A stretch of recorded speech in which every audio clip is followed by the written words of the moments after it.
Jeg vil nok så hjælpe ham og ringe til alarmcentralen. Ja. Hvis det var en voksen, så ville jeg tage kontakt til politiet. Og hvis det var et barn, så ville jeg både tage kontakt til forældrene og politiet. Og i begge tilfælde, så ville jeg ringe 112 til en ambulance. Lak, først og fremmest ikke. Hvis han var hvid, ikke? Hvis han ikke var en af mine brødre, ærligt ikke, jeg bare spyttede ham i ansigtet til hans punkt. Men jeg svæver, hvis du er en af mine brødre, ikke? Jeg havde hjulpet ham, jeg havde taget ham med hjem og hjulpet ham og sådan noget, jeg svæver. Allahu Akbar. Så jeg er ikke sådan helt sikker, men jeg vil nok ringe til nogle af mine venner. Måske Shadi og måske min mor. Eller Benji. Jeg er ikke helt sikker. Nej.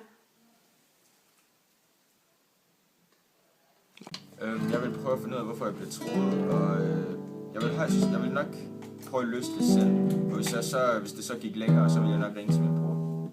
Jeg synes, man skal være tolerant over for sådan nogle ting, og jeg synes, at kærlighed har ingen grænser.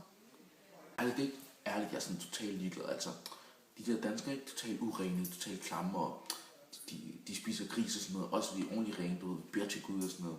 Og vi hjælper hinanden, forstår du, vi er brødre og sådan noget. Min bror ikke, der har fundet sådan en lidt blondine. Men vores forældre ved det ikke, men ærligt ikke totalt ligeglad. Man skal ikke være sammen med danskere, forstår du? Danskere, de er bare totalt urene. Man skal bare finde en ordentlig dame, forstår du? Ordentlig afghaner eller sådan noget, forstår du? Muslim. Altså, jeg synes, det er helt fint, fordi hvis man elsker hinanden, så burde man da være sammen. Og jeg elsker jo Shadi, men jeg kan ikke forstå, at muslimer ikke må være sammen med danskere.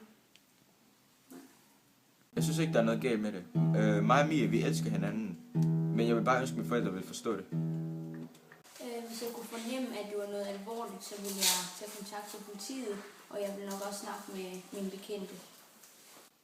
Ærligt ikke, for det første, jeg er aldrig blevet troet i mit liv, forstår du? Se hvor stor jeg har muskler og sådan noget, ikke?